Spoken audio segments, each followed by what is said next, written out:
Hello, everyone, and welcome. This evening's class is being sponsored by the One Sky Community Services. My name is Mary Heil, and I'll be the coordinator for this evening.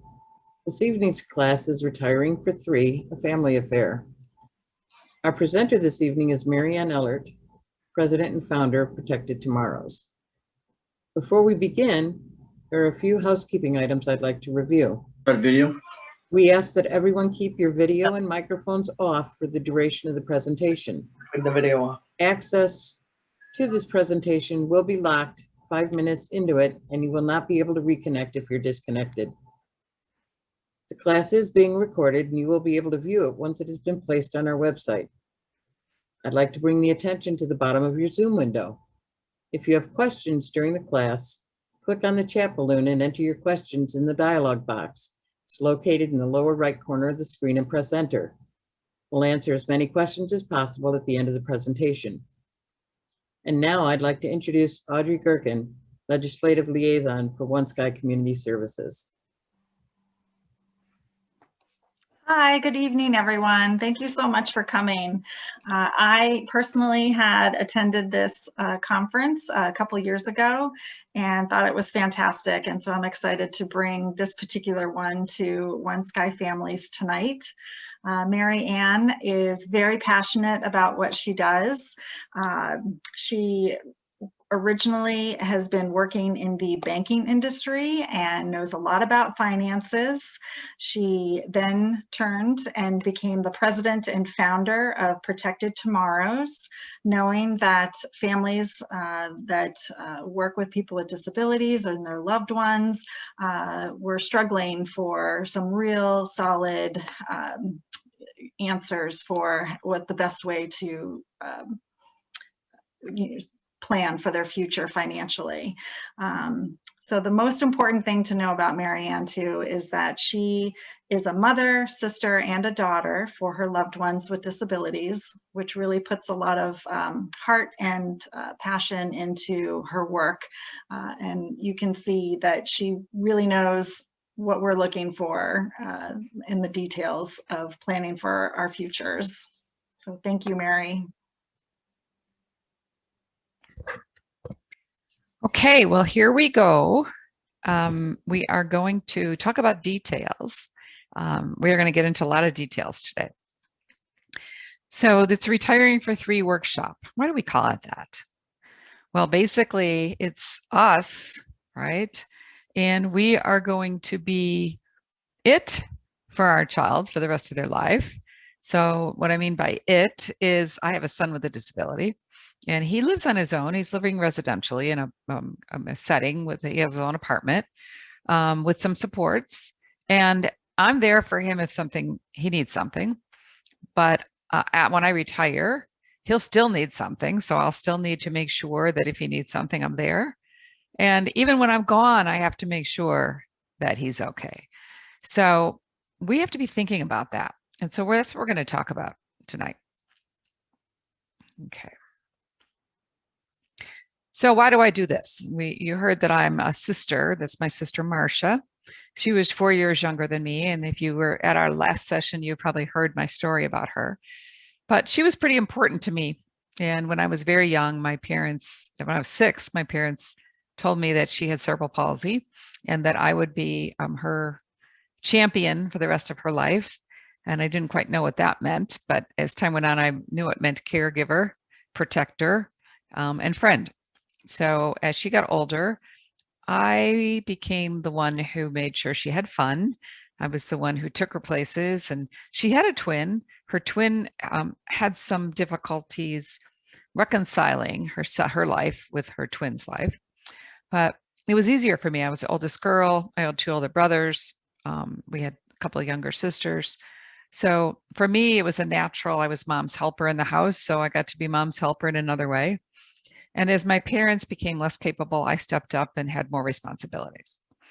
But when my sister was 39 years old, she had a seizure in her sleep one night. She couldn't turn over and she suffocated in her sleep. And by that time, I had been doing this. I had been helping families for quite a few years before that. But it took me some while to get my arms around that I wasn't going to be doing it for her anymore. I was going to be, you know, I've kind of lost my purpose just like my parents did. So it took me a little while to grasp my new vision of what I was going to do besides be caring for her. I do have a son with some disabilities, and my parents became disabled as they got older. So I didn't have to grasp too far. I became a caregiver in many other ways. But I know that it was different. I know that I had to learn a lot. And as I started to think about it, I realized there were very few people. Nobody is born with this knowledge, right? None of us, and when we go to school, none of us get schooling on what we're supposed to do. We're kind of like feeling our way through. We're feeling our way around what school, special education's all about, and what caregiving's about, and what government benefits about. And then all of a sudden, we start to think about our own retirement, and it's not going to be like everybody else's. So we're going to talk about some of those things tonight and what that looks like. I do know that everybody's life is complex because we do regular financial planning too. So if I'm working with someone who doesn't have a child with a disability, their lives are complex. They're still dealing with school, and they're dealing with the stuff now in the pandemic of having their child be at home. Now they're just starting to go back to school. I live here in Illinois, outside Chicago. So I'm looking out the window as I'm sitting here, and it's a couple feet of snow. It's really cold. We've had snow, it seems like every other day, and not rain. I think you have rain there and snow and cold, but we have cold, rain, snow and snow and snow and snow. But as I sit with families and think about how complex their lives are, and then I think how complex my parents' lives were and how complex my life is when I'm thinking about not just my stuff, okay? Our tendency is to always put our children first, and that's normal. But in this tonight, we're going to be talking about how do you put yourself first? How do you plan for yourself? And then how do you put your child's needs into your plan versus trying to fit your life into theirs? Okay, we're going to take a different approach. And it's really important because we're going to be here as long as we're here, and we're gone. We still had a plan in place when we're gone. It's a little different retirement plan than most. So here you see the 8 steps that we walk through. We're going to do a few of them tonight, but we're really going to focus on a couple of them that are really important. I'm going to go through some basics as well, because if you didn't attend the last class, I want to make sure you understand government benefits, but we're going to feed that into things you need to do. We also do a lot of other things here. Protected Tomorrows. We have an architecture firm, so we help people modify homes, and we've done quite a few of those in the last couple of years. Our architect is actually working on making the new casino that's being built in Chicago accessible. So he's got some fun projects too. And then we have our charity, which is, we do a lot of free education to families who can't get help.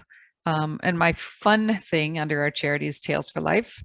We helped start a charity where we train pups. We have a trainer up in northern Wisconsin that trains pups. Pups are selected specifically for a child. And the child is trained with the dog so that the dog can be placed in the home as a service dog.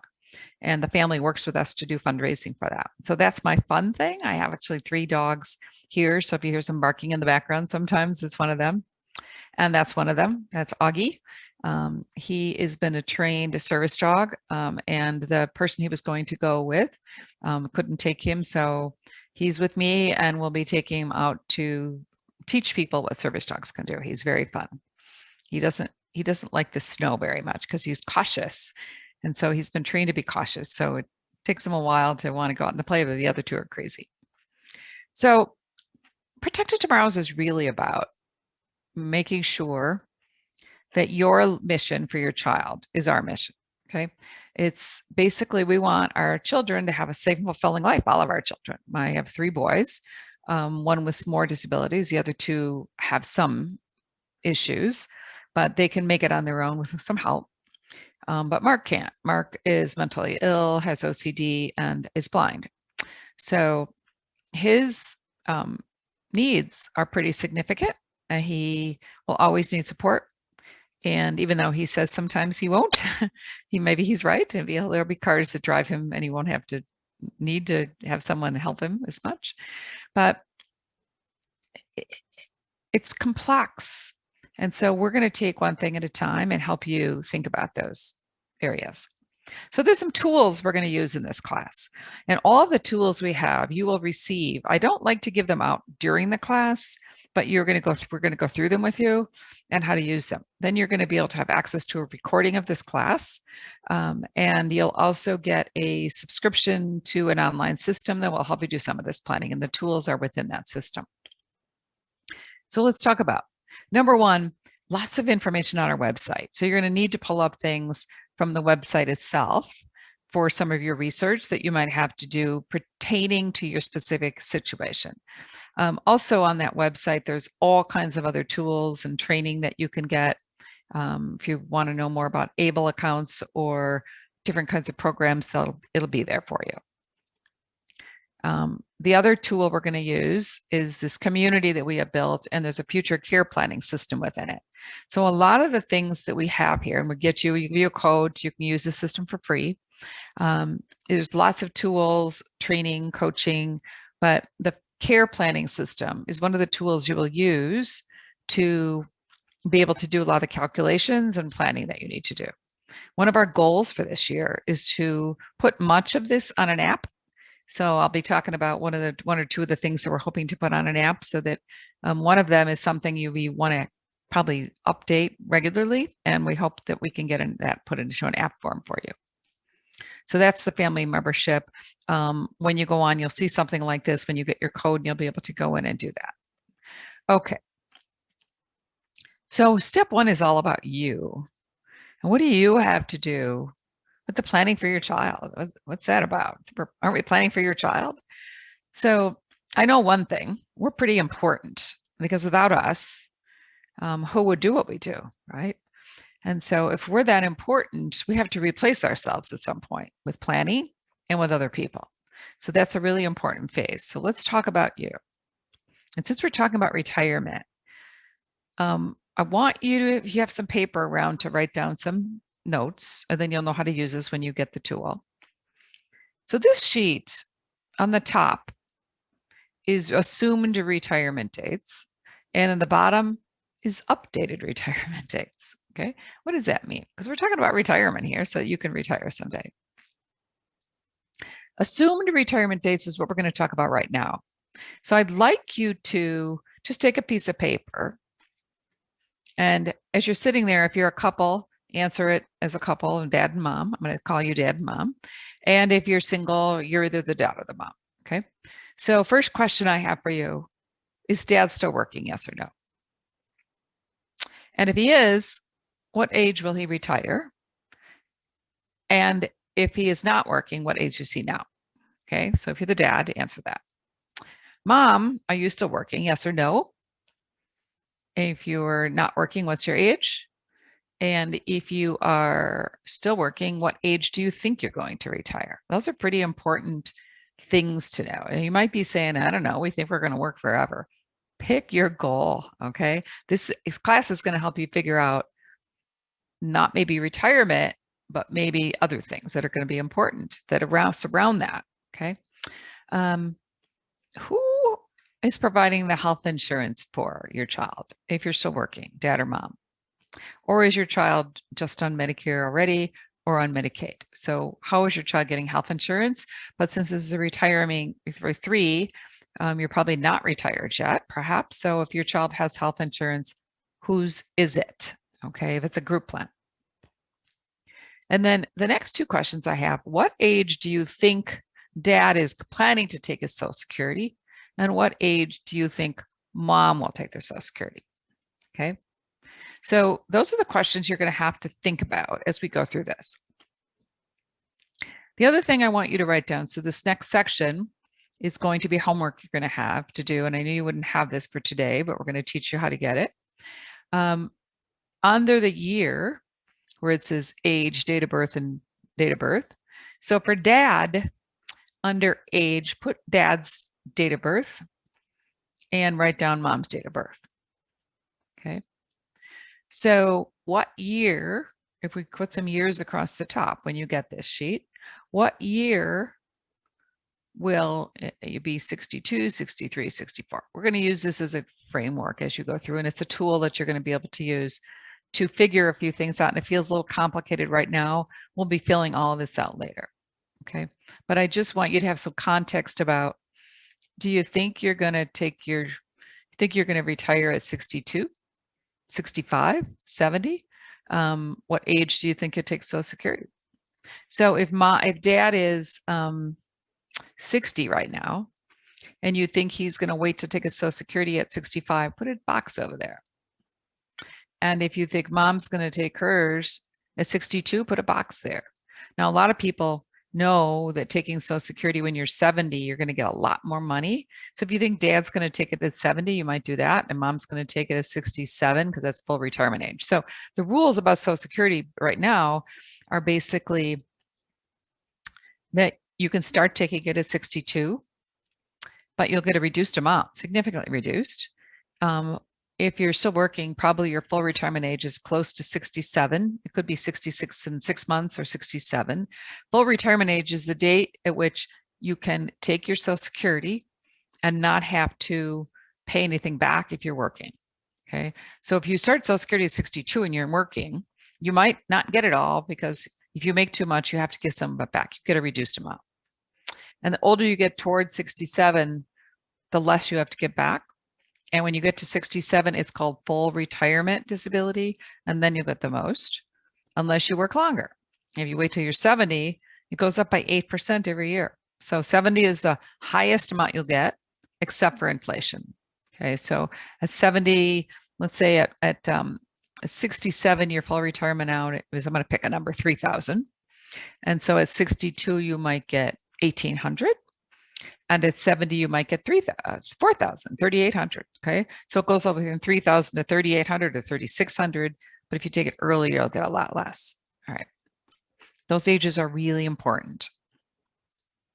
The other homework I'll have you do is go to the Social Security, socialsecurity.gov, and you will go and get these numbers for yourself. So for dad, go onto your Social Security record and say, how much they're going to give you when you're 67? How much would they give you if you're 70? And how much they would give you at 62? And then you can kind of space it out to say, well, how much would I get at 63, 64, 65? It's kind of evenly divided out. It goes up, just know from 67 to 70, it's going up at 8%. So you fill these buckets up. Okay, and later on, we're going to come back and use the bottom ones. If you're already retired, you might have some of these things, but I'm guessing most of you aren't. That's why you're attending this.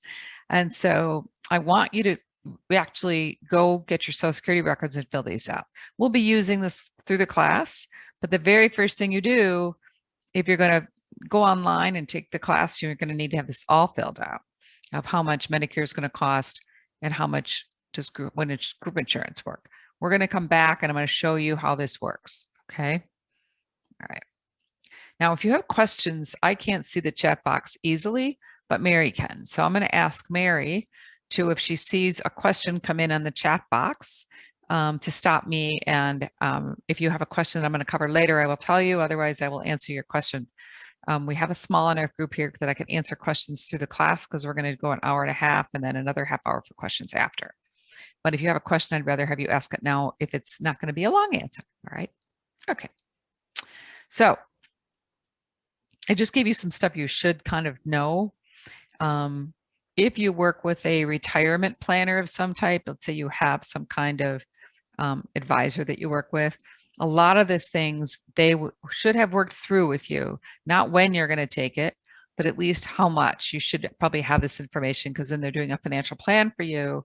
It's stuff we always ask. Okay, I always ask when I'm doing a retirement plan for someone, I'm very nosy. Okay, I'm going to tell you what kind of things you want to know, and we're going to go through that. What you should expect if you're going to do retirement planning. Why are we doing your retirement planning when we're retiring for your child? Okay, well, you've got to be okay. Okay, you have to be okay. You have to be financially okay, not just financially, but you need to have a life too. So we want your child, our goal is to have your child as independent as possible. And that gives you a life as well. That lets you live your retirement. if this pandemic is over and you want to go somewhere, you'll get to go somewhere, right? I think we were talking earlier before we started how we're all kind of, it's Groundhog Day every day. We get up, I work from home.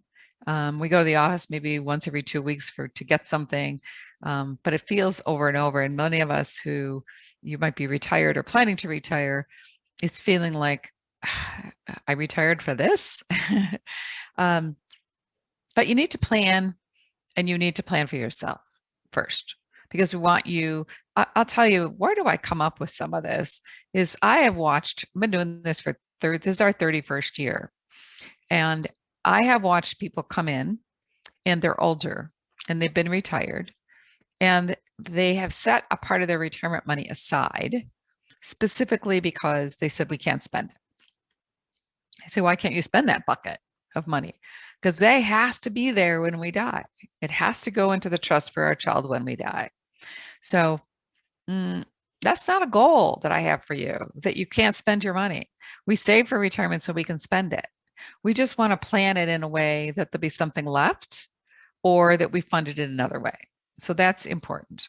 All right. So let's talk about some numbers. I'm going to move your pictures up to the top of my screen so you don't block me. Okay. So now, Mary, I cannot see the chat box at all because I moved everybody up to the top. So if you have to interrupt me if people have questions. Okay. So this is what you're going to get when you go onto the Social Security system. It's going to look pretty much like this. It's in computer form, but if you get a hard copy, now they don't send these out anymore. If you're 50 years old, you might remember when you're 20, every year you get this statement. It tells you how much credit you have. They send it out, I think, when you're about 60 the first time. But you can get all of this online. Everything's automated. So you can go to socialsecurity.gov. This is really important if you're going to get through this class and do the work. Go to socialsecurity.gov and open up a Social Security account for each of you if you're married or if you're single for yourself, and get your record. So you go in, you put your basic information in, your name, your Social Security information, your date of birth. They ask you for some information to make sure it's you. You create a username and a password, and you go into the system and it tells you how much you have worked every year, how much you paid into Social Security, how much you paid into Medicare. You see the whole history. If you're looking at that and you say, well, what happened to these 3 years? Maybe you were young, you didn't work. Maybe you're in school. Maybe you were stay-at-home mom. You didn't have years of work those years. Maybe you worked and then you haven't worked. You'll see that history. If there's years that you know you worked, you can go back and get your tax return. If you don't have it, you can go to irs.gov and get it and prove that you worked those years and send it to Social Security. There's a form actually that you can submit it so those records count, because they use all of your years of working to get these numbers. You want to make sure it's all in there. So once you go online and see if your record's right, this is the information you're going to get. So I want you to know how to read this. If I could see everybody's face, I'd ask everybody to raise their hand if they knew this, but I can't see you. All right. So retirement. Retirement's going to give you 3 numbers. Remember, I talked about 62, 67, and 70. This is a sample of somebody. I'm going to show you a couple samples. Here's somebody at age 67. Their payment would be about $28.45. Now it's changing constantly, so Social Security tells you about, right? Age 70, they would get $3,500. That's quite a bit difference between 67 and 70. But if you retire at 62, it would be $2,000. So $2,000 versus $3,500 versus $2,800 are very different numbers. That is a component of when you should take it, how much you've saved. So a financial advisor or planner will help you think about that. They'll say, well, if I have $1 million in the bank, maybe I can wait till I'm 70, okay, because I can let that grow. But if I have very little in the bank, in my savings, in my 401k, and my IRAs, I might need this at 62. If I'm retired then, it might be really important. It'll also help me figure out how long can I work. Some other important numbers here is your next thing is 2860. That's your disability benefit. If you become disabled, that's how much you could get, okay? If you can prove you have a disability. Why is that important? Well, if you're still working and you become disabled, and you don't have a disability plan at work, this could be it. This retirement, you have to get there. And so we have to look at all the things that could kind of goof up our retirement, and disability of ourselves is one of them. Okay, so that's an important number for you to know. Now let's go down the line and look at these other numbers. These are really important, and this is not something you're ever taught, except maybe here or maybe your financial advisor. But I would tell you the average financial person doesn't focus on this either. Okay, so these are amounts that people can get. So the first number, it says your child. Your child, they're going to get something on your record. Did you know that? Your child means a minor child or a disabled adult child. A disabled adult child is someone who's considered had a disability before the age of 22. So I've had people come to me. I had a lady come to me and she was 60. Her family brought her and said, she's 60 years old. Mom and dad have passed away. We had to go back and prove that she had a disability before they were 22 to get her some benefits on her parents' record. So data is important. Records are important. When you apply for disability, for Social Security, when you're 65, 67, 70, one of the questions on the application is, do you have a child with a disability? Okay. And if you do, and you can prove they're disabled for the age of 22, they're eligible for a benefit. And let's see, it's $21.45. That's the maximum they could get. These will be important numbers. Now, this is not the same for everybody. This is for this person. Okay. There's some other numbers for spouses who are caring for children. I'm not going to talk about that. I'm going to assume that we're past that point. The other number I care about is your totally family benefits cannot be more than $5,004. Okay. Okay. So important numbers. There's other numbers in there having to do with spouse and stuff. We're going to go through some examples and show how those apply. All right. So if one of the numbers you might see, your spouse, if benefits start at full retirement age. So if the spouse is going to take a benefit and doesn't have their own record, they can get half of the parents, of the husbands. So there's all kinds of numbers that come into play if you're kicking for a chair, if you're a spouse taking care of a child. But the two numbers we're going to care about a lot in doing this planning is the child number and the family benefit number. Okay, those are important numbers. All right. Let's look at what another one looks like. Here's another one. I'm just showing you that they're very different. So here's for retirement. This person, they're lower numbers. Okay, they either made less money, they didn't work as long. Everybody's numbers are different. So this one went from 1197 to 2288. Variation of numbers, and it also impacts the child's number. So what do we see on the other one? The child's number was 2,100 a month. This one, it's 1,257. The previous one, the family maximum was 5,004. Here, the family maximum is 3,116. It's all dependent upon what you paid in. Okay, these are benefits that you get because you earned them, you paid into them. So it is very important for dad to get his and mom to get hers. Okay, now, if you're single, you'll have your own. You don't have somebody else's you're relying upon. You're divorced, If you're married for 10 years, you got two people you can look at, your own and the ex-spouse. Okay. So let's go through some other things that we need to be worried about. I'm getting you all the pieces that we're going to have as we do this planning here. Okay. All right. Just moving pictures of everybody around here so I can see this. Okay. This is a really important document. It's called a cash flow. Why do you have to have all this? Okay. This is an important piece of information that you need to do so you can figure out your retirement plan. So I'm giving you some basic retirement planning because your child's dependent upon you. So what's a cash flow? It's your budget. And the first thing we have you do is put down what's your income. Okay, so I'm going to go on the current column first. The current column, I'm working, my husband's working, we have two salaries. It's monthly. Okay, I'd put down how much I make, not take home, gross. So if I make, $1,000 a month, that means I make $12,000 a year. So I would put down salary $1,000 a month, his and hers. I might write your names down next to the salary. If you have Social Security already that you're taking it, I'd put that in. If you have other money coming from somewhere, if you have two jobs, I'd list those all under current income. I total them up. What's your total income coming in for the month? Everybody knows how to do these, right?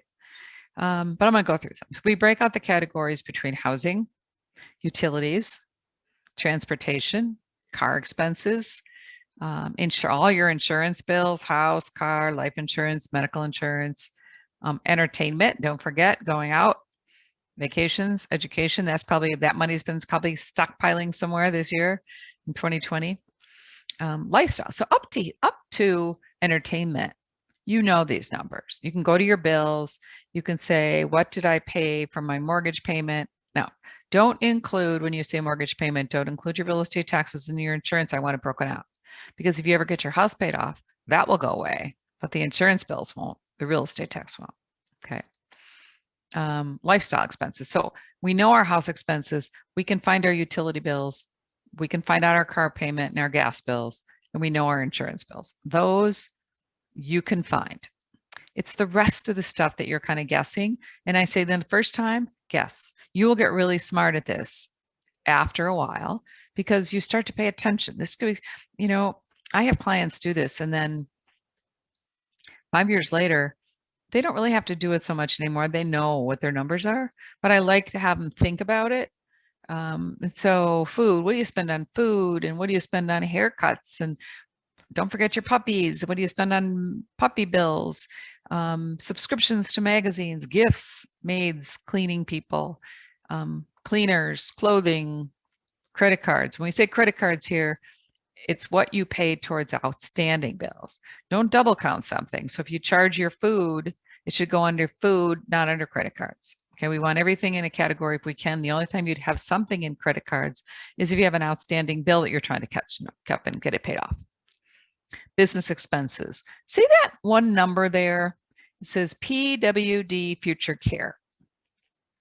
That's person with a disability's future care. So probably maybe there's a specific money you're spending for your child now. Might be zero. You're just feeding it into the rest of your numbers. Okay.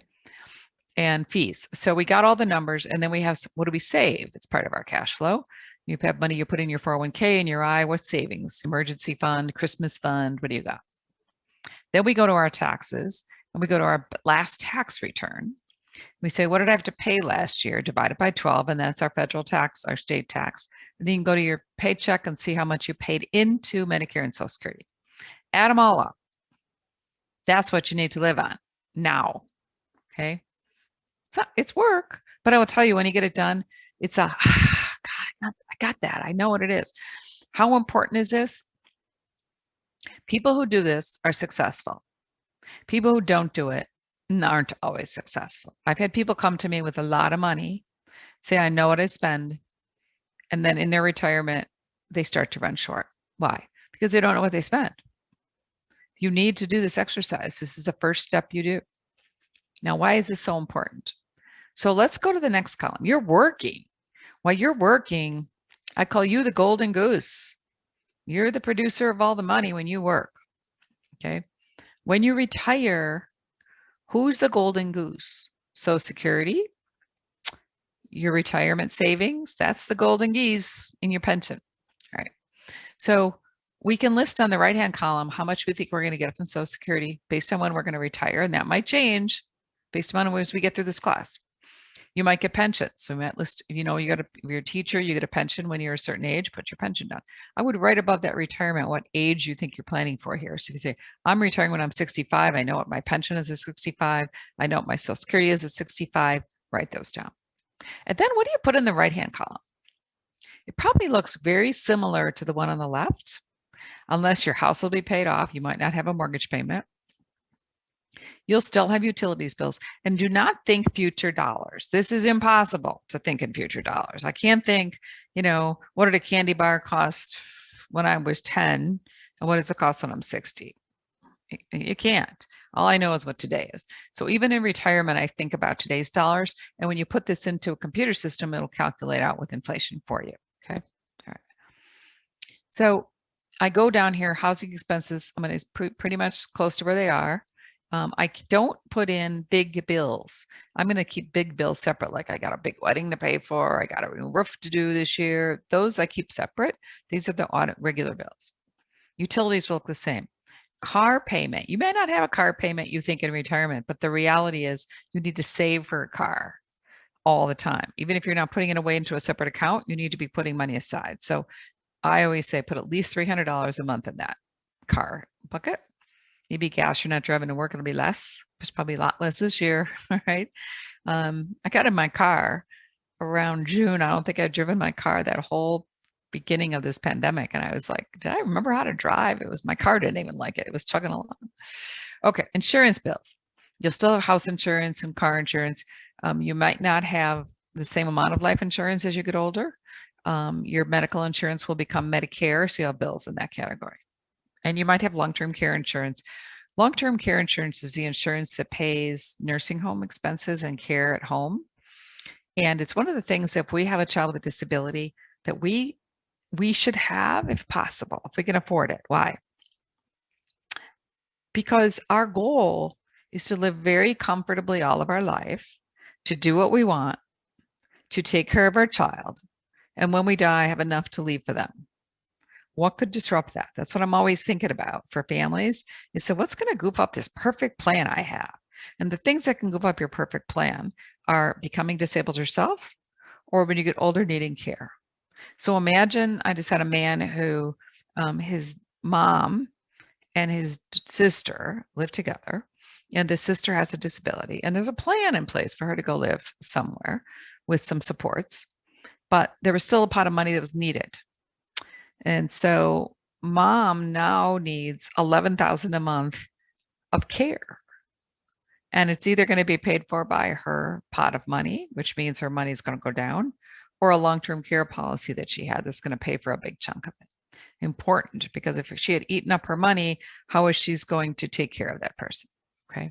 All right. So insurances might add up. Some go away, some go up. Usually in retirement, our going out and vacation budgets go up. And then we look at our lifestyle expenses. What do we think will happen to them? Will we not have pets anymore? It's just nitty gritty stuff, but just think it through. Okay. When you go to the next page, though, that PWD future care, it's got to have a number in it. If your child's going to stay living with you, what's the number you're paying for? I would do we're going to talk about a separate budget for them, and then you're going to take that number and put it in here.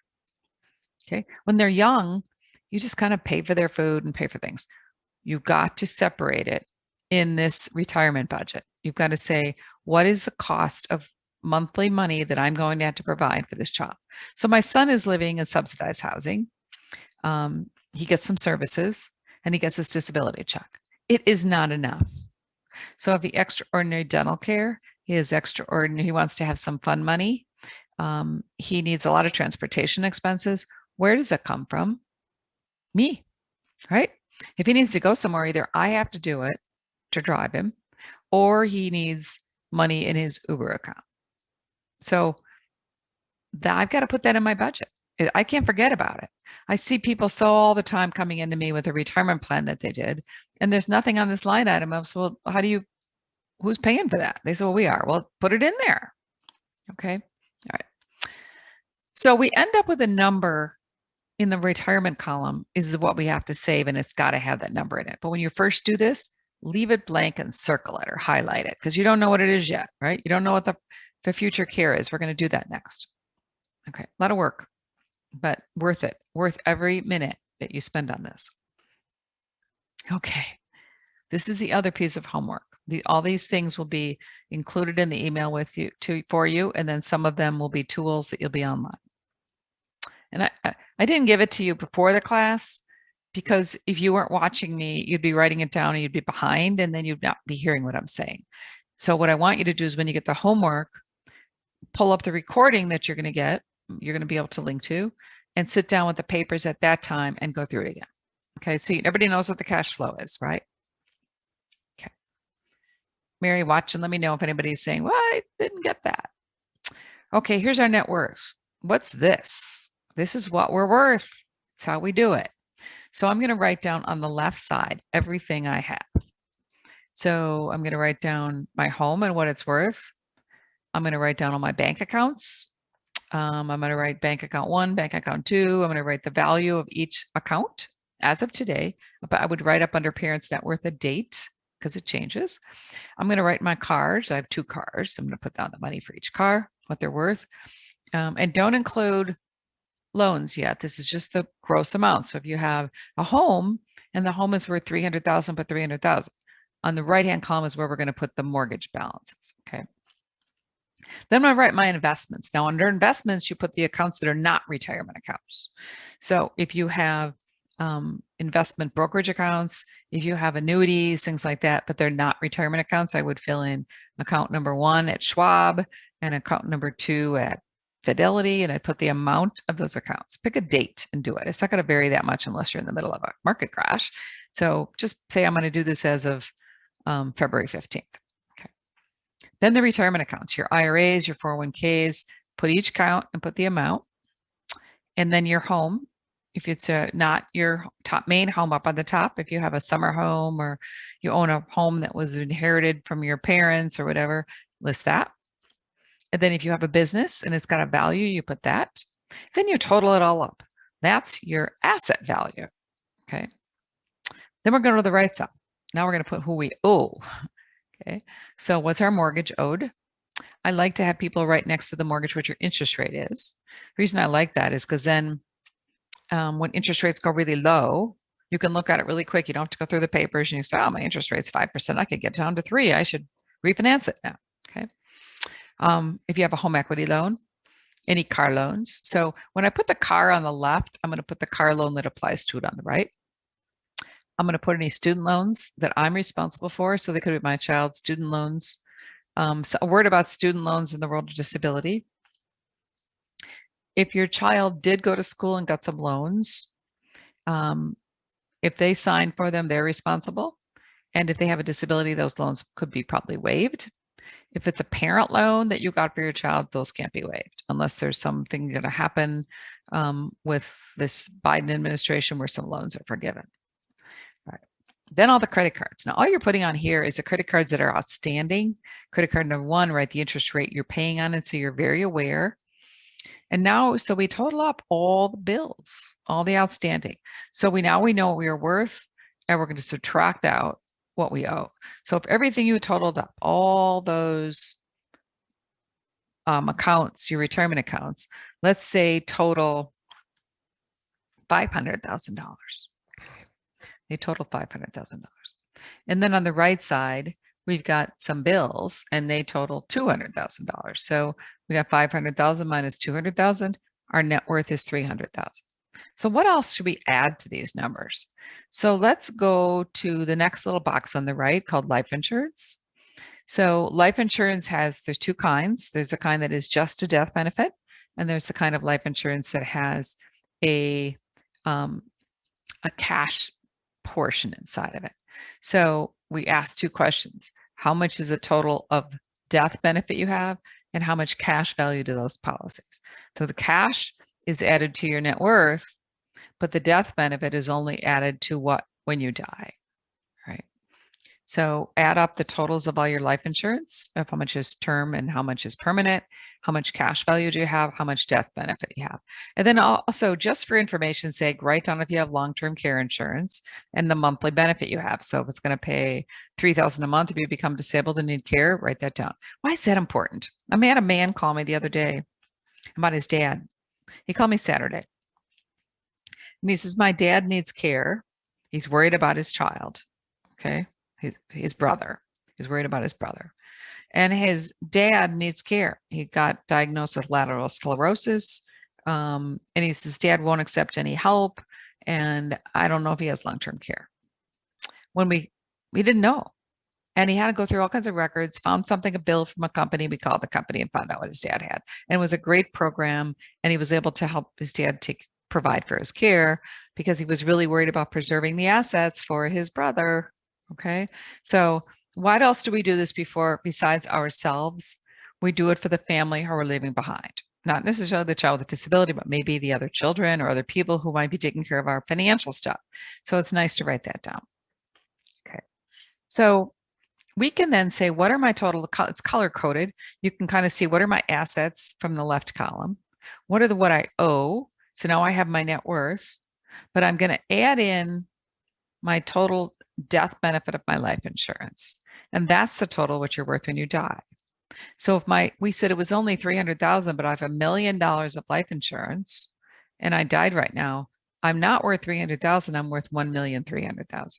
And that's what can be used for someone to take care of someone I'm leaving behind. Okay. All right. Very, very important page.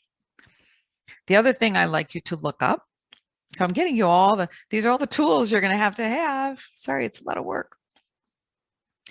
Do I have a pension?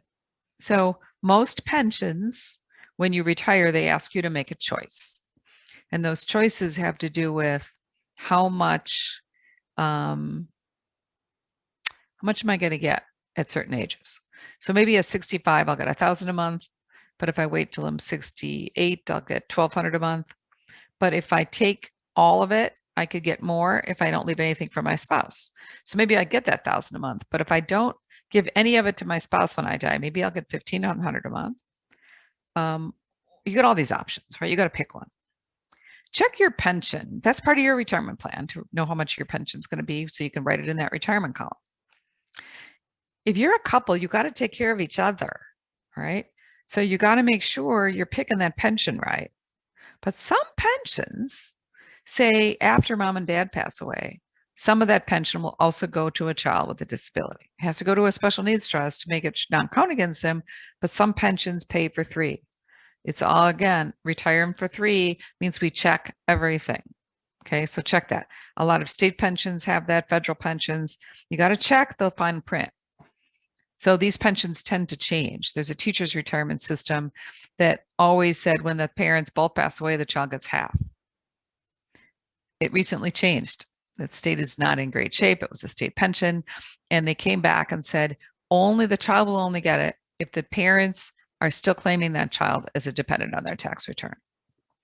And what happened since then is that child now living residentially and getting funded, and therefore the parents aren't paying half the support, and the child is not going to get that pension. So knowing all the details, and we remember in the beginning we said details are going to be important. Yeah, the devil's in these details. Okay, all right. Okay, so I get all the information about you. You know your net worth. You know your cash flow. Okay. And if you work with an advisor, they're going to tell you without your child, so far all we have, what you can know is how much will I need to live on. That's what your cash flow told you. And will my assets that I have produce enough income to give my child that income? All right. So to give me that income. So let's say I've got $1 million in savings at 4% return. What will they give me on an annual basis? So how much I get per month? But that $1,000, that money that I need has to match up with what it can produce. So my cash flow said, you need $4,000 a month to live, but I need another 1,000 for my child. So I really need 5,000 a month to live. Will my portfolio and my pension and my Social Security cover that? And now we're going to come up with, what does your child need? We're going to take your child and do a whole separate calculation. Okay. This is your retirement. Why are we talking about this? Before you thought I was going to talk about your child, then I'm talking about you. And now we're going to talk about your child. Okay. So I'm going to give you a little class on what you need to know about planning for your child's vision, your vision of their life. Where are they going to live? Where are they going to, what kind of medical needs are they going to have? What's their recreation going to look like? Do they have education to fill in? Are they going to work? All those things. And then we're going to look at it and say, well, where's the money for that going to come from? Benefits. We're going to go through a quick thing to see how benefits apply. I'm not going to give you basic benefit. I'm going to give you some benefit instruction, but this is not a basic benefit 101. I'm going to go through that part pretty quick. Then when I get to yours, I'm going to go much slower. Okay. Benefits, savings. So have you saved for your child? And the ways you can save, we'll talk about. Do you have insurance? So remember we talked about life insurance. If you do your retirement plan and you say, you know what, we have just enough that we can have a life. My goal for you is not that you will have just enough. My goal, and some people say just enough because they took this pot that they need and they put it aside. So I had a lady that says, I'm never going to touch the 401k money except for what they make me take out. And I'm going to take as little as I can because I want that to be funding my child's trust. Well, that's called living as little as you can. That's not my goal for you. My goal is that you understand this vision and you can calculate the right amount. And therefore, you can plan it and still have a good life yourself. I don't want you to not have a life. We want everybody to have a life. So I want to understand what your child needs. And I want to understand what you need. It's two separate exercises, but similar. Okay. So insurance plays a big part in that big picture, because if you do say, well, you know what, we can't go on vacation because we got to save it for our child. I'll say, well, maybe you could take a little bit of the money you have and buy some insurance on your lives. And so when you die, the money goes for your child and you get to spend more in your lifetime. That would be a good solution. Not for everybody, but it's a good solution. Okay. So insurance is important. Other family members, don't do the plan in a vacuum. What if grandma and grandpa wants to leave something for your child?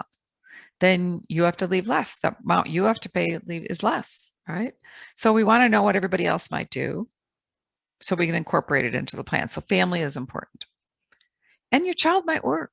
We have many young adults who are working and making enough to provide for a basic plan for themselves. They won't cover everything, but they may work.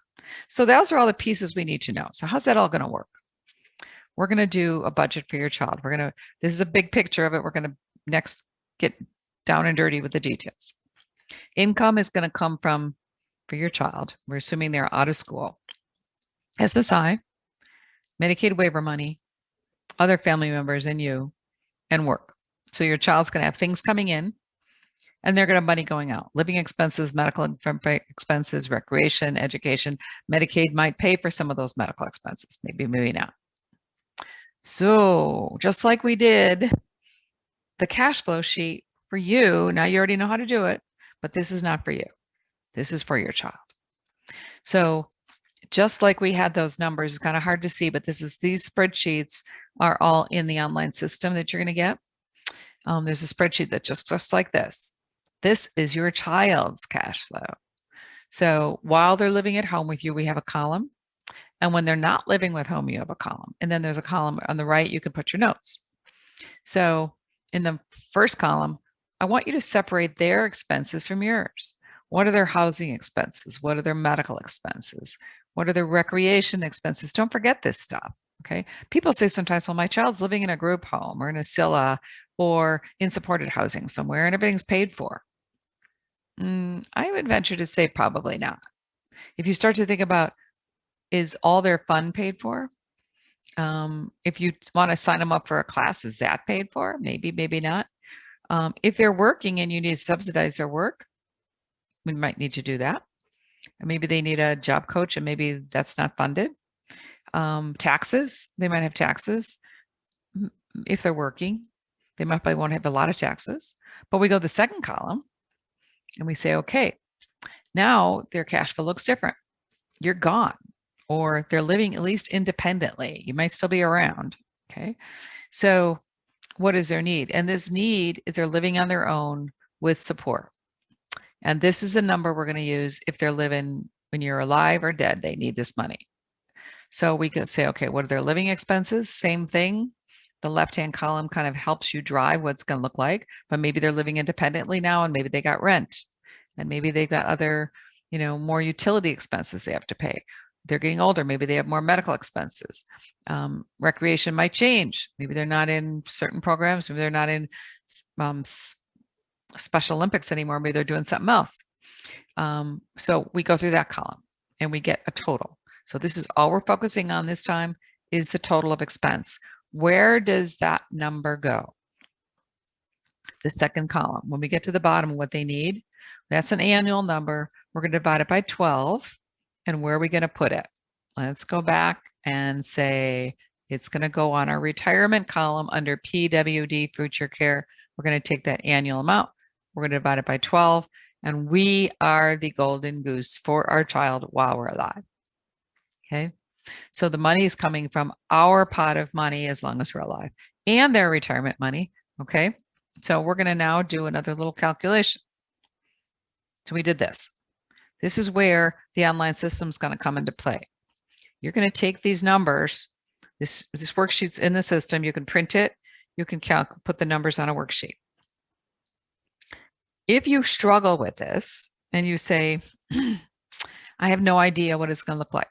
I have no idea. Okay. In our system, there's a code when you're filling this out and you're putting these numbers in, because you're going to fill this out and you're going to come up with what do I think my living expenses are going to be? What do I think my medical, and you're going to total them. The system will say, people sometimes just look at this and they go, I don't know, my child's only 10 or my child's 12. How am I going to know what it's going to look like? So we do cheat for you. We give you small, medium, and large. You can come back and say, I don't know yet. I'm going to do this 3 years from now, but I still want to plan my retirement because I want to know how much I'm going to have to save, right? So how do you do that? So the second column, you're going to have a hard time with. So you're going to go onto the computer system that we give you. And when it comes to this screen and it says the screen after this, and it says, okay, what do you want to put in for the total living expenses? You can say small, medium, or large. So which budget do you want? You live really frugally? Do you live extravagantly, or do you live in the middle? And you pick one, it'll fill in the numbers of an average person who needs supports. Okay, just if you're stuck, you can put those in and then you can say, well, they need more medical, and you can adjust them, but it'll give you a base to start with. It's a good tool. And that's coming in here. Okay. And this is what the result will be. Kind of hard to see this as well as I'd like you to see it, but we'll tell you what's in it.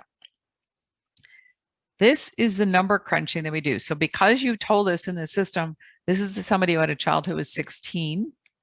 And we assumed in this case that the child had some work that they were making for a period of time.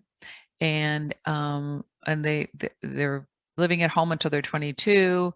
They're making $500 a month when they're out of school, and they're working $500 a month, and then they get into the retirement age and they never receive any special waiver money. That's what the scenario was. So we answer some questions and it fills in this bucket. We know what we put in for living expenses. Okay, so we put those in from that previous sheet. It'll plop the numbers in. We know what medical expenses are. We know what recreation expenses, education, and work. So it fills in those numbers from the budget. The top numbers you have to fill in on living expenses. So, on income. So this person's already 16, so I'm going into the transition stage when they're 18 to 21, I'm going to call it. And they are going to get SSI. That's all that's coming in for them. But once they hit 22 and they're living a little more independently, their income goes up a little bit because they're getting a little more benefit, and they are getting $6,000 a year from pay. So they're getting some disability benefits, and they're getting their paycheck in a year. And then when the parents die, why does that benefit number go up so much? Why does it go from 15,000 to 22,000?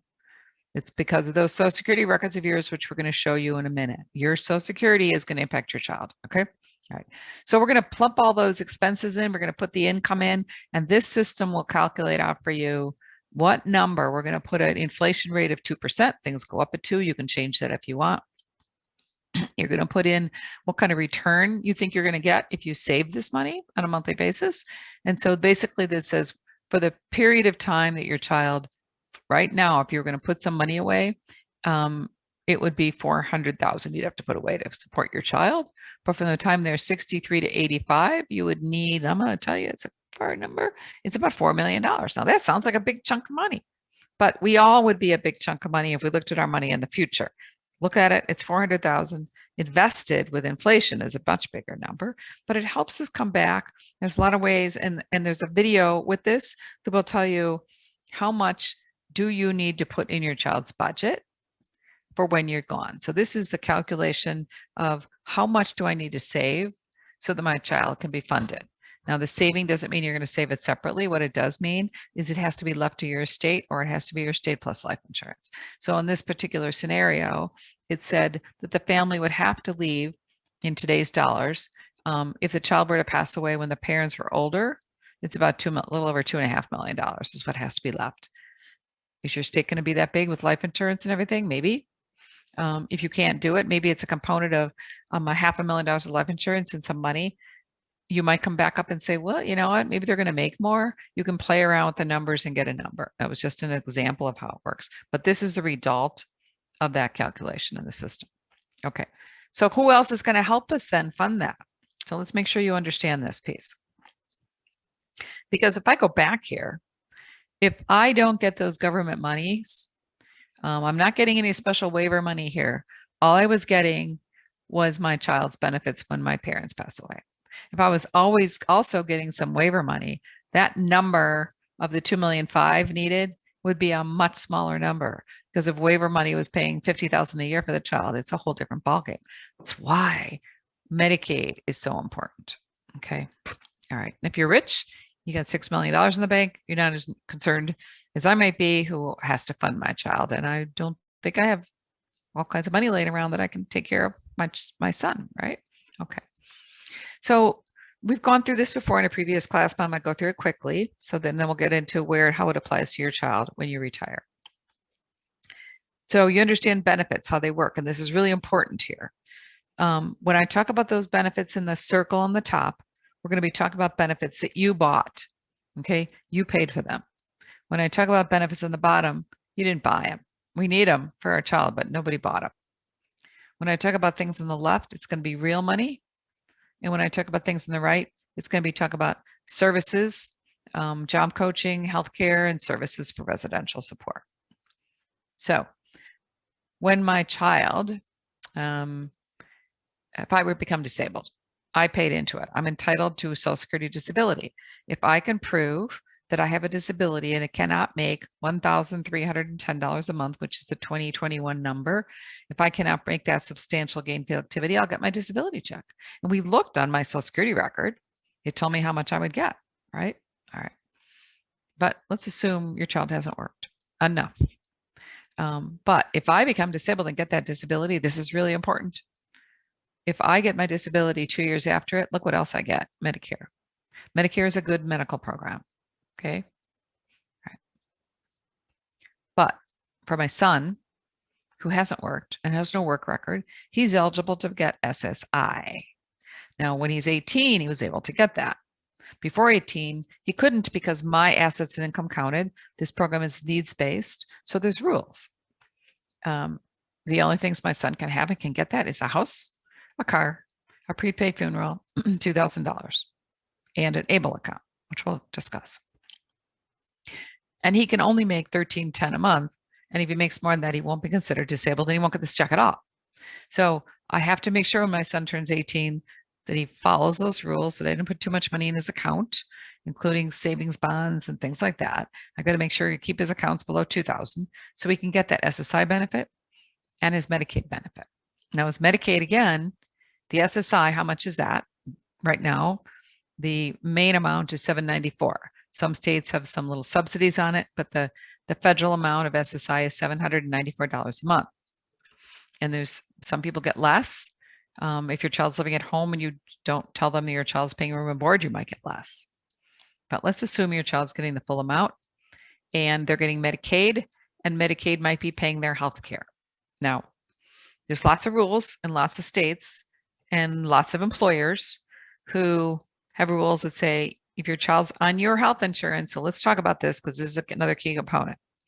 So let's say dad is working and dad provides the health insurance for the family, his work, and your child, that's that company in the state that the company is domiciled in says that we will cover children with a disability, not just till 26 that the Affordable Care Act says, we'll also cover that child until dad is no longer working. So dad loses his health insurance, so does the child. Key, right? Okay. So now the child's getting $794 and they're getting the parents' health insurance and they also get Medicaid. And Medicaid is secondary. Medicaid's probably not doing much. It's just secondary. It's hanging out there. It's important because it pays for a job coach. So dad might be still working and child still has health insurance, but we might need funding for a job coach. We might need residential services, supports. We might need all kinds of other programs.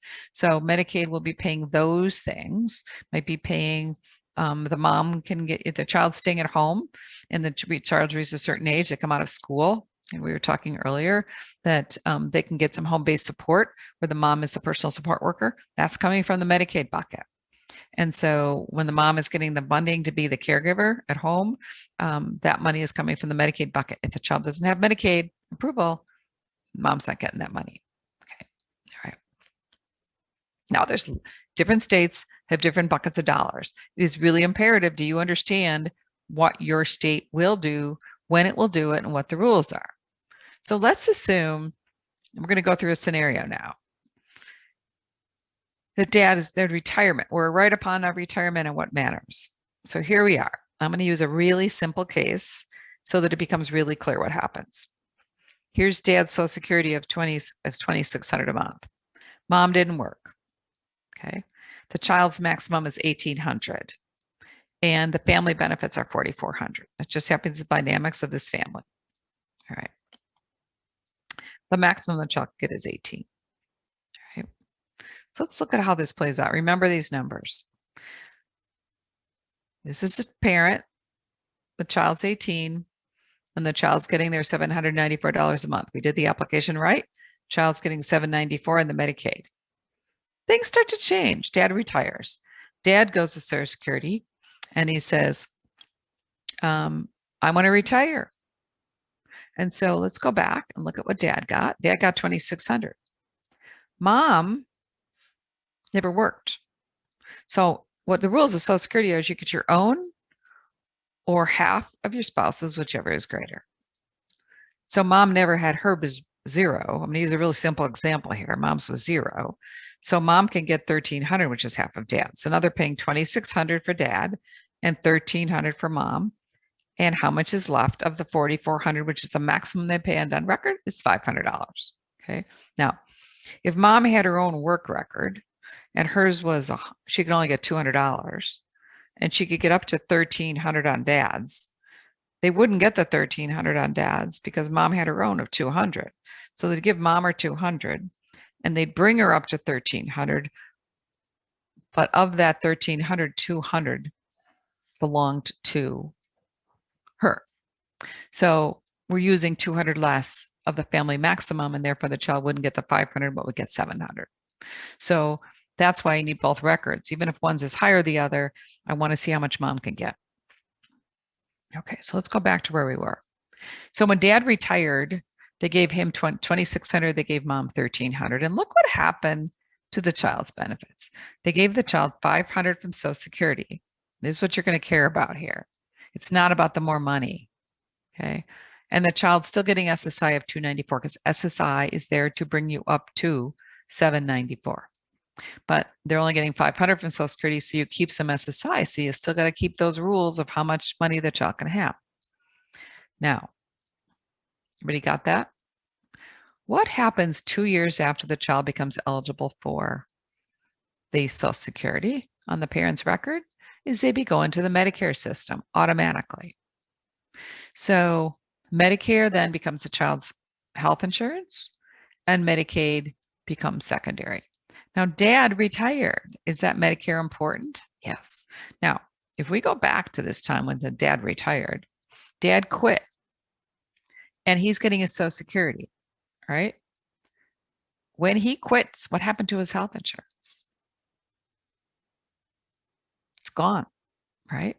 And so, and unless they let the child stay on or go on COBRA, which is unusual, once dad's gone, the child's probably out too.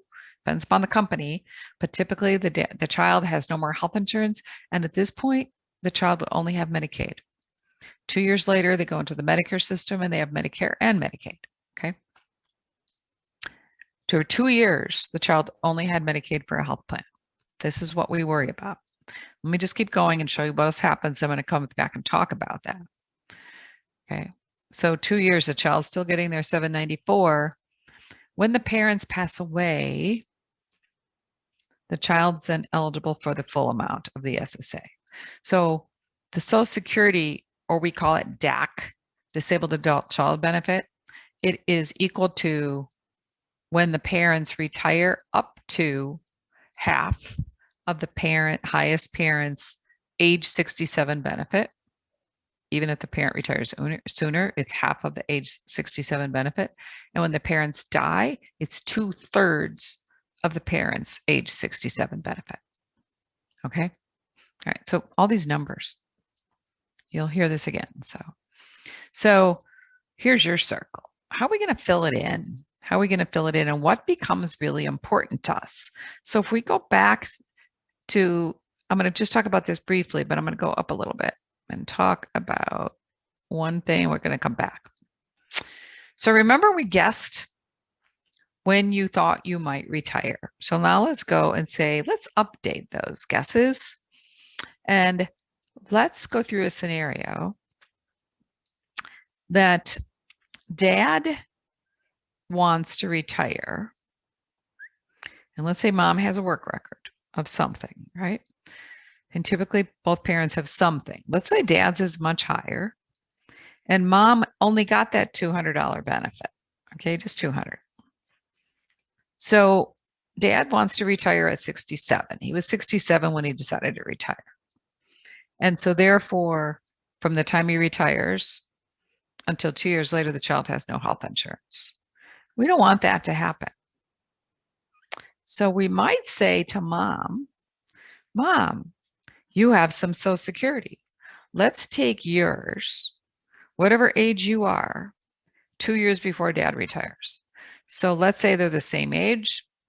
And just for simplicity's sake, dad is 67. 2 years before he's 67, he's 65. Mom, we want you to take your Social Security at 65. And mom says, but I would get more if I wait. Okay. Even if there's a big amount or small, whoever's the least amount of Social Security, I want them to take their Social Security early. They're going to get less. But what happens when mom takes her Social Security? She's going to get less money. That's okay. But the minute she goes on Social Security, who gets something on her record? The child. So the child might only get not that 500. Maybe the child gets 100 on mom's record. I don't care. If mom takes it at 65, the child can still get half of mom's age 67 benefit. Maybe it's $300. Okay. The child gets that. Why do I care that mom takes it early? Is because 2 years later, the child goes into what? Medicare. Now, child's eligible for Medicare. And what happened at age 67 of the parents? Dad takes his, lose the health insurance. So from the time that mom takes hers to the time that dad takes hers, the child has been stockpiling his 2-year time frame for Medicare. Dad retires. The child now bumps into the higher Social Security record of the parent, and the child's eligible for Medicare right away. Okay. So when I look at this, I want you to say, okay, if I think about this again, dad's still working, mom's still working. Yes. What time till they think they were going to retire? Dad still says 67, but mom says, well, maybe mom will not retire at 67, but she's going to take her Social Security earlier. So mom might even say, I'm going to take my Social Security early, but I'm going to keep working. And my Social Security, I won't get all of it. And I'll even have to give some back because I'm making too much. Or mom might say, I'm going to back off and only work part-time so that I'm not making too much so I can keep all that Social Security. All these little things that impact you. And they only have to do with health insurance. Now, what might change all of that is your child's working and getting their own disability record. And when they get their own disability record, they start to get into the SSDI. So if I go back to that circle, oops, let's go this way. If I go back to that circle and say, when the parent, when the child starts going into that SSDI number all by themselves, the top SSDI, 2 years later, they'll get Medicare. So if the child goes into that program, I don't care so much about the parents, but it's very normal that the child doesn't get disability till they've worked longer and they haven't even worked. So this is really complicated. I know I'm trying to go through it a couple different ways. so that you can start thinking about it. And when you get your papers, you'll start filling them out and it'll make sense as you go through that. Okay. Just so you understand how Medicare works, if you haven't been exposed to it, and it's changing, but this is the 2021 rules. What does Medicare? There's A and B. Medicare A is the portion that covers hospitals. Medicare B, and it's free. Medicare A is always free. Medicare B is the portion that pays doctors, and it's not free. It costs money. And then, so what happens when you go on Medicare is the first thing they each have a deductible. Okay, so there's a deductible for hospitals of $1,400, and there's a hospital deductible of a certain amount. And so you say, okay, who is going to pay all of those things? And the supplement you buy pays them. So you have a supplement, you have a deductible, and then Medicare pays 80%. So what gets passed to a supplement, like a Blue Cross supplement, is you have to pay the deductibles, insurance supplement pays it.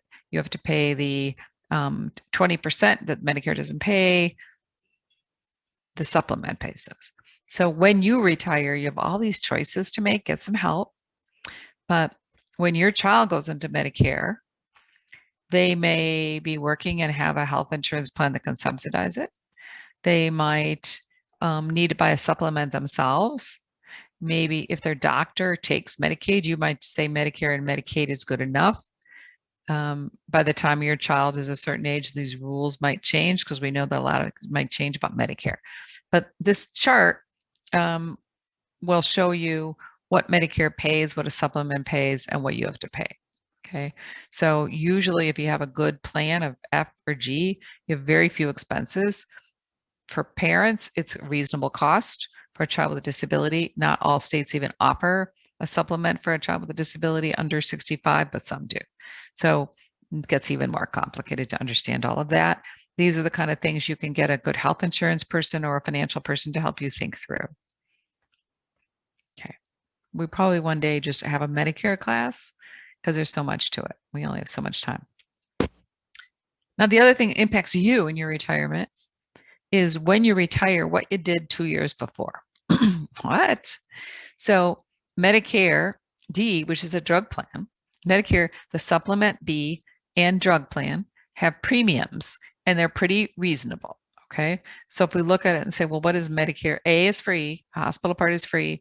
Medicare B, the part that pays doctors, if your income is less than a certain amount, your premium is $148. It's pretty cheap for the supplement.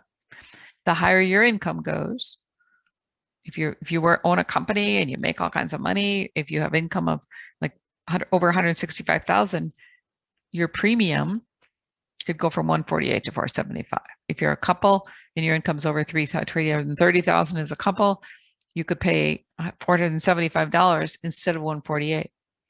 What do they use for that? They use your tax return from 2 years before. So that 2 years before retirement, there's something going on there with 2 years before retirement, right? You got a plan for your child's Medicare and you got a plan for your Medicare and what it's going to cost. So sometimes if you're working with an advisor, you got to tell them, my income's high. Let's not make it high. Let's start looking at it and planning. How could my income be effective so that if I have capital gains and things like that in my portfolio, take them more than 2 years before I retire so that when I retire, I have less Medicare expenses. As financial advisors, we need to be thinking about that for you. But sometimes if you're just working with an investment advisor, they might not do that. Okay. So there's all kinds of rules. If your income is high, how much more you pay for Medicare. These should not apply to your child. Your child will just have the basic costs. And matter of fact, if your child goes into the Medicare system, there's ways that we can get Medicaid to pay their Medicare premium. So just know that when that all happens, all these things start to occur and you just need to pay attention to them and get some help. Okay. So what kind of tools are you going to need to put all this in place? One, we went through many of them. The first one we went through is number two. Two was the map for your child's vision, right? And this is what you're going to see on the online system. It's the budget that you did for your child, the plan that you did for a child. Step 3 was getting legal documents done. And step 7, which is where we do all these things, was your cash flow and your net worth statement. So we need to know what your child needs. We need to know what you have. And then we have to put it into legal documents so that if you pass away, the right thing gets to the right place. So we're doing your cash flow, we're doing your net worth, we're doing the future needs of your child, and we're looking at them saying, what do you need? What does your child needs? Very tied together. Okay. If you run out of money, your child doesn't have enough. You got a plan. And then we put it into legal documents. And so that's what the attorneys are all about. You have to, all of your planning is tied to these attorneys. So everybody needs the trust on the left called a special needs trust. That is where you put savings, and that's where you put your inheritance away for your child. How much did you put in there? It was that step 2, we call the stage 2, the cash flow for your child. We start calling these things names. So stage 1 is trying to figure out what you want. Stage 2 is where we start calculating for your child. Okay. We start working on the needs for your child here. And we say, okay, that money that they're going to need, we have to get that from your stage 7, which is where you're going to have your net worth and your cash flow. And you're going to sit down with an attorney and say, okay, Mr. and Mrs. Attorney, this is how much we have. This is how much we have with our life insurance. Remember, we calculated the bottom number. They're going to say, well, how much are you going to have when you die? If you died today? And you say, well, $2 million. Then they look at it and say, well, the calculation you did for your child needs is $2.5 million. So if you only have 2, how are you going to make up the rest? Or maybe you have $2 million and your child needs $1 million of it, but you have 4 children. So the attorney will help you think through what are solutions to get that trust funded right. The trust on the right, I'm not going to get to a lot of, but if your child does have money, of their own money, we might have to put it into a payback trust, which is another kind of trust that we might use. But a trust is one of those tools. This is not a trust class, but I want to make sure you understand that you do need the trust on the left for sure if your child is going to get any benefits. Then you need the trust on the right if your child's going to get either child support out of a divorce, which would be to you, but it's really not yours, it's your child's. Or if your child has their own money, or if they get money by mistake, you need the trust on the right. The difference between the two trusts is when we look at the trust on the left, that's when you create. You put the inheritance or you put savings that you put aside for your child into that trust. It's for your child's care when you're gone. And then when your child passes away, it's going to go to who you choose. Okay. The one on the right was your child's money. And so we're going to put that money into a different kind of trust. When your child passes away, the state could get reimbursed for some of those Medicaid dollars, and then it goes to your heirs. We choose the left, but sometimes mistakes happen on the right. So we got to use that one too. Tools. Another tool, new tool, the ABLE account. And if you don't know a lot about this, we have done now 4 classes on the ABLE. They're on the front of our website. And some of them apply to the Illinois ABLE, but the rules are pretty close to ABLEs across the country. So the ABLE is another pot of money that we can set aside for your child during their lifetime. It's money your child controls, maybe with your help, but they control it. It's your child's allowed to save money from if their account's getting too big, their retirement account's getting too, their savings, they pay account is getting too big, we can put money into it. They get an inheritance. Part of it could go to the ABLE a little bit. The special needs trust could fund it. So the difference here is the special needs trust, your child never can touch. That's for them, but not to them. The ABLE account is your child's money. So I like to put the big plan in place to say the ABLE is kind of for when you're around, you can keep it funded so your child has access to money if they need it. The special needs trust is the big pot that's going to come out of when you're from the attorneys. That money is going to come in here and somebody's going to manage it for your child. But this trust should also have language in it. So once a year, it could put money into this trust that your child controls. All these pieces, right? Okay. These are all things we got to think about. So when we come back here and look at this, what does our child need? the needs of them on the right-hand bottom corner, it's going to come from savings you put aside, family, insurance. It's all going to be funded from all these different things coming through the legal docs. I know I'm going through a lot. So let's try to look at it all together for a minute.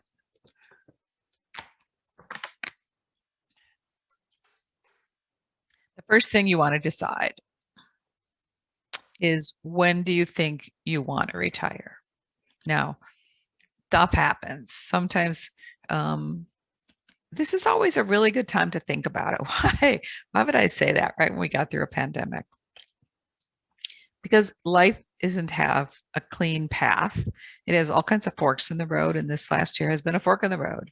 So I know that I got really busy this year because people who thought they might retire didn't. They said, well, I might as well work longer. I can't go anywhere.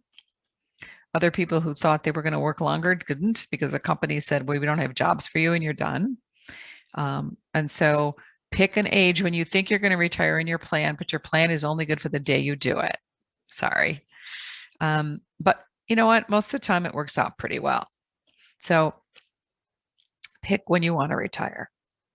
But when you do that, put it in context to your child. So again, do your cash flow.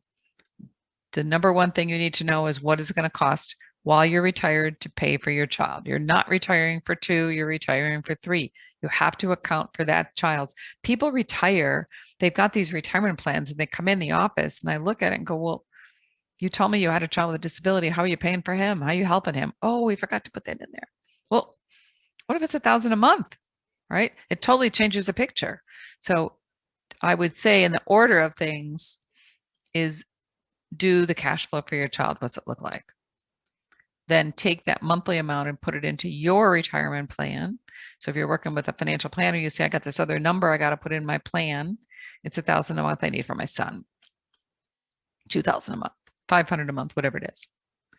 And then you do your cash flow and you say, okay, now how long is my money going to last? And if it's money left when I'm gone, what's left, is it enough to fund the other pot? So we calculated 2 pots. Remember, we calculated what's my child need while I'm alive, and what's a pot the child needs when I'm gone.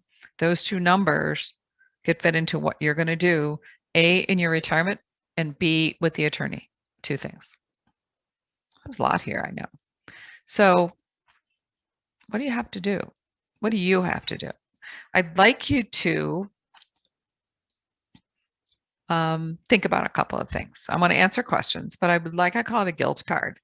Take out a card. You're going to get all kinds of stuff from us that you can work through this.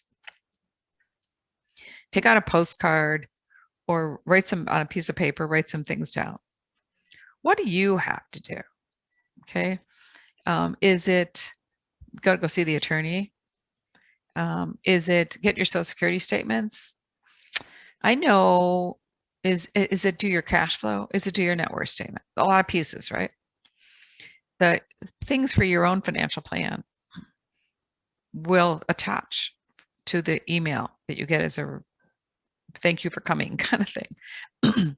And those are easy to do relative to the other stuff. It's easy to think about. It's easy to think about our own stuff. It's not so easy to think about our child relative to this. So one, to keep it easy for you, do your cash flow and do your net worth statement. Have that done, right? Then do your child's cash flow, and then go onto the system and feed it into the numbers to say, what's the amount I need during my retirement and what's the amount I need when I die? You got the 4 pieces. You have a special needs trust. See how you're funding it. See what your wills are doing. See what your will says, how much it's putting in there. Based upon, I actually like to diagram it. I like to, if it's useful to you, just do a little chart for myself to say my will says it's going to put some percent into my child special needs trust. And I say, okay, here's my will, and here's my 3 children, and it's going to give this much to this much, this much to this child. And then I look at it and say, well, that came out of those other documents I did. How much would be left? Okay. And I fill them up. And I said, well, wow, if I'm leaving 25% to each of my 4 children, 25% of everything I had on that net worth statement doesn't match what I need for my child. I either need to buy some life insurance to make it bigger, or I need to have the attorney change the percentages. Or maybe it's not even going to the attorney. Sometimes you say, where's my money coming from to fund my child? Maybe it's going to I could just leave my whole IRA account to my child. Okay. So there's all these components. The other thing that comes into play now, which is new. So if you attended one of these classes before and you did all this, last year threw a kind of a new thing in for us. It says, when you leave your retirement money to your child, when you leave it to your spouse, so if you're planning for each other, if I have a retirement account and it goes to my spouse, it becomes their IRA. Okay. So if I have 500,000 in my IRA and my husband has 200,000 because he had a pension, he had less. If I die, it goes into his IRA. He's got 700,000 now. So the second one who dies is going to leave it to the children. If our children now inherit our retirement accounts, if most of our children, they will have to take it out within 10 years and pay tax on it. And retirement money has never been taxed, most of it. And so our children will have to pay it in 10 years. I mean, they don't have to pay it all the first year, the second, by the 10th, you have to take it all out and pay tax. So it's a big number, they'd have to pay tax. However, that retirement money we have, if it goes to a special needs trust, doesn't have to be all paid out really fast in 10 years. So now we're revamping everybody's retirement plans and looking at them and saying, how much do you have in retirement? How much do you have in non-retirement? And how are we dividing it in our estate plan? Maybe we should change the beneficiaries so that more of the retirement money goes to our child with special needs because they can pay tax lower. Okay. When did that happen? It happened a year ago, that law change. So the other thing I want to tell you here is that you can do everything right today. And maybe you'll be listening to us in another session next year and another law changed with Medicare or with special needs trust, and you might have to tweak it. Okay. But that doesn't mean you should stop. It doesn't mean you should not do what you know today. The laws are always changing, right? Tax laws are changing, estate laws are changing. So do what you can do today. Okay. We have some time for questions. We went through a lot, right? We will send you a little cheat sheet with this when you get the email that says, what Marianne says, do 1 first, 2 second, 3 and 4. Okay. I'll give you a sequencing of how to apply these tools so that you will not be so, I don't want you to be, oh my gosh, it's so much work, I can't do it. I will tell you, you can do it. It's just doing one at a time. And we're going to give you all the forms you got to fill out. We're going to give you a system to calculate things.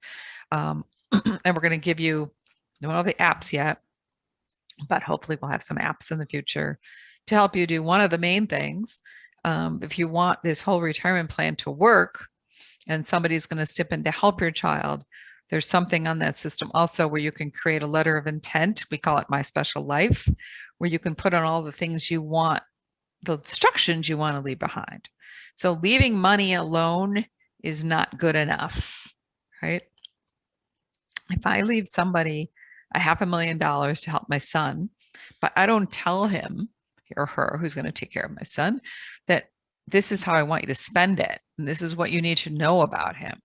So there's something on the system that we give you where you can actually put all your instructions in the computer system. You can print it out, or you can just pass on the username and password to someone with their state document so they will know how to spend the money for your child.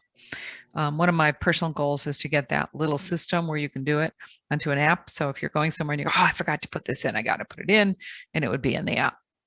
So lot to do, but just take one at a time. So Mary, questions? You have some for me. We do have a couple.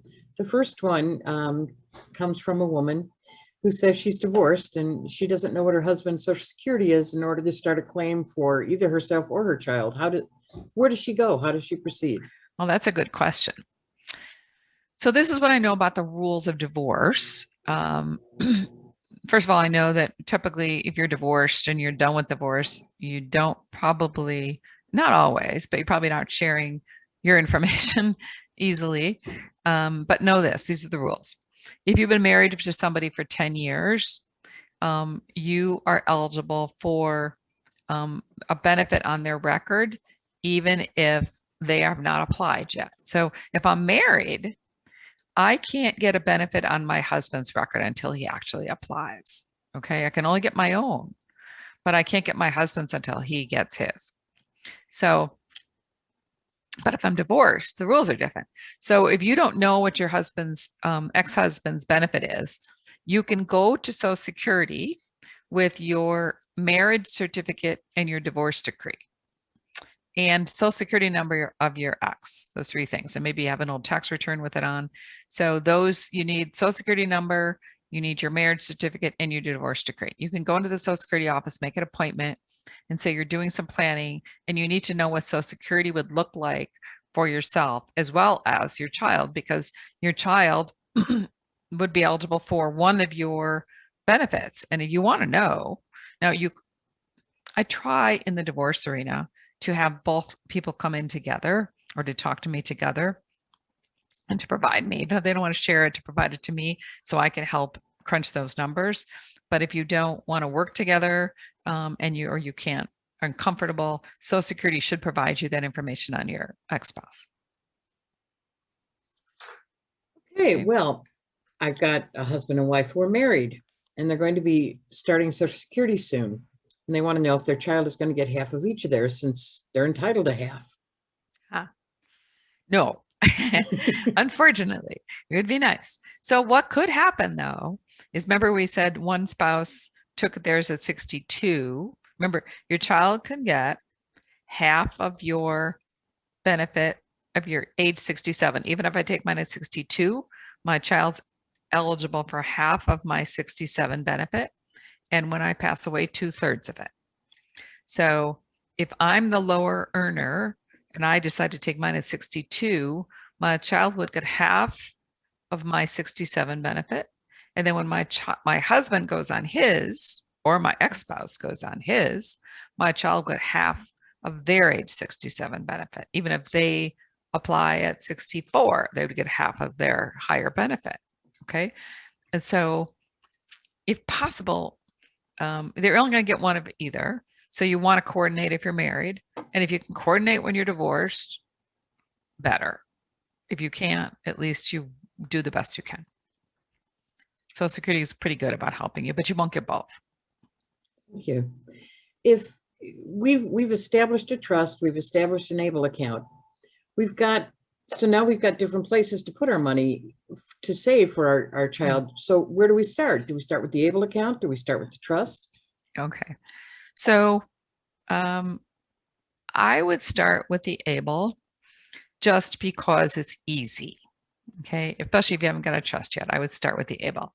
So I would open up an ABLE account. You pick either your state or you pick another state, depending upon the programs. You compare them. There's all kinds of tools. And I would start and open the ABLE account so it exists in case I need it for issues. I have it.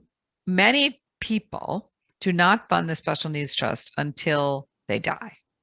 Now, I have a different view of that. The older my clients get, and the more I see other people stepping up, the more I get convinced that I want people to open up a special needs account then now too.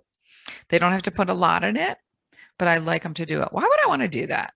Because A, I want to know, I'm talking as a parent. A, I want to know it's opened. B, I want to educate the future trustees. So I won't be the trustee once I'm dead, right? The ABLE account, my child might control, but if I'm the guardian, I might control it. I might want to put a successor on that. I'm always thinking about who's next, who's next, who's next. And so I'm going to put a successor on the ABLE. I'm going to open up a special needs trust bank account or an investment account and start putting in that. It might be still taxed to me, depends how it's set up, but I want to see it opened because when I want to be able to pull in all my trustees and give them a class. And we're hoping to we're going to do some trustee stuff this year. I want to give them a class of this is what, sometimes people die and they go, okay, I got to trust. I don't know anything about that. I don't know. Where's the bank account? And not that set up. Wouldn't it be nice if something happened, not something happened to you, it'd be nice. But when something happens to you, that you have the confidence that you would leave an instruction. So here's the checkbook. and here's how this account works. And you got everything set up. It'd be perfect if you can get that done. So able account first, typically you're funding it. Most of the time special needs trusts get funded when you die, but you can fund them when you're alive. And so I would make sure both get done. I would make sure that you see the attorney as soon as you possibly can to get the special needs trust set up, not necessarily funded. Okay. I think somebody was raising their hand. I think that was Walt. Okay. And I've asked him if he had a question, but I don't see any response. Okay. So unfortunately, He raised it again. Did he? Well, Yeah. I can unmute him if you'd like. No, that's okay. He can type it in the chat room. It's okay. Or he Okay. can send it to us. Okay. Walt, if you have a question, just chat it, type it in the chat room. We'll make sure that we get it. Anybody else have any other questions? We are going to send this link so it can be posted on the website from OnSky.